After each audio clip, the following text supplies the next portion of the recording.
Hello my babies, welcome back to another video. In this video today, I'm gonna be talking to you guys about kind of where I've been in terms of self-love and with my body, and just tell you guys about how I finally started to love myself, like for real. I feel like pretty much everybody struggles with body issues at some point or another. If you're struggling with body issues right now, A, you're not alone, and B, you can get past it, because I did, and if I could do it, you could do it. My body has been all over the place, man, as you can see from these pictures. Slowly over time, I just became more comfortable with my body, and now I'm at a place where, like, sure, I would like to build more muscle and everything. I'm not 100% satisfied, but I can confidently say that I love my body now. That sounds so cheesy to say out loud, but it's true. How did I get here, you ask? Well, I will tell you, my child. First of all, exercising consistently has obviously changed my body in the best way. I work out 5 to 6 days a week. I do weight training, cardio, yoga. It's not just good for you physically, but mentally as well. It helps so much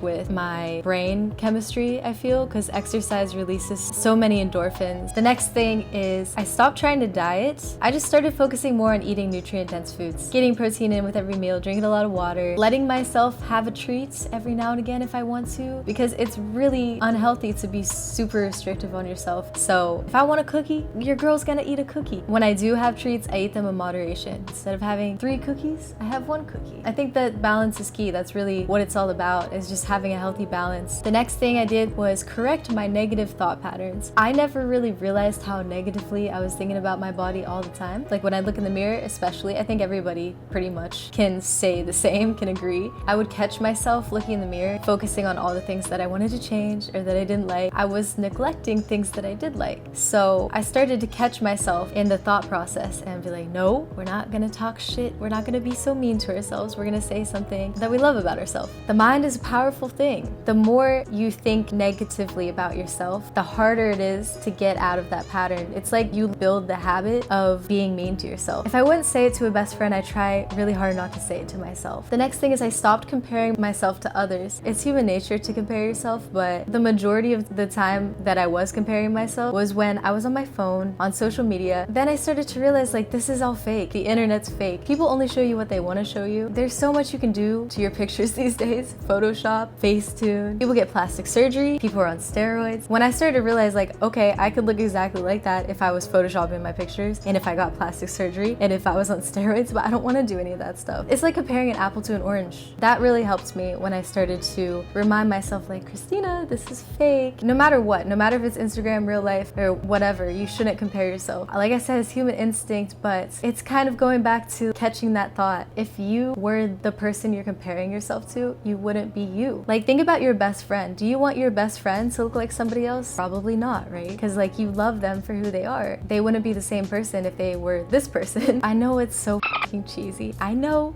bear with me, but we're all unique, and that's what makes us all beautiful. Imagine if everybody looked the exact same. That would be such a boring world to live in. And another thing that has helped me, which brings me to my next point, is unfollowing people that make me feel like shit. Don't feel guilty about unfollowing people if they don't make you feel good. You have to do what's best for you. The next thing is accepting that I'm not gonna feel amazing 100% of the time. I have moments, days, sometimes weeks, where I don't feel that great about myself. To be honest with you all, I know I'm in a very good spot. Probably 85% of the time I feel really good about my body, but, like, it's unrealistic to think that you're ever gonna get to that place where 100% of the time you feel perfect. It's human to just have those moments where you're feeling a little insecure, you know? That doesn't mean you are insecure, it just means that you're having a moment of insecurity. Self-love isn't about being perfect. The last thing I did, even though it's kind of, I don't know what this is.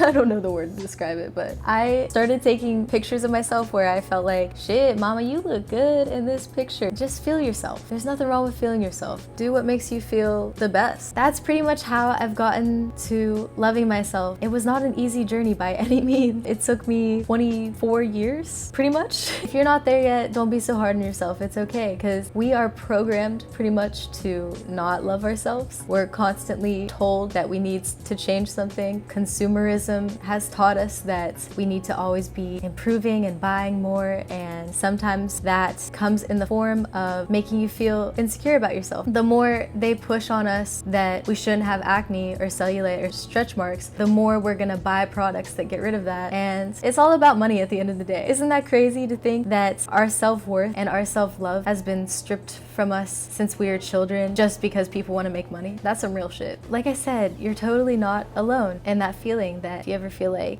you're not good enough or you're not happy with yourself, it's not just you. It's just the way we've been raised. And we have the power to take back all the self-love that we had as a kid. Because like when you were a kid, you didn't think about any of this shit. It's just been taught to us over the years, and it's hard work to undo all of that programming that's been done, but it's doable because I did it. Like I said, if I can do it, you can do it. Try out these steps, and I know you can get to a point where you're happy with yourself. It's not going to be easy, but you could get there. Mama believes in you. All right, kids, that's the end of my lecture for the day. I hope you guys enjoyed this video. If you did, give it a like and subscribe to join the Swole Squad, and leave a comment below your favorite thing about yourself. Even if it feels silly, just do it. I will see you guys in the next one. I hope you have a good ass day.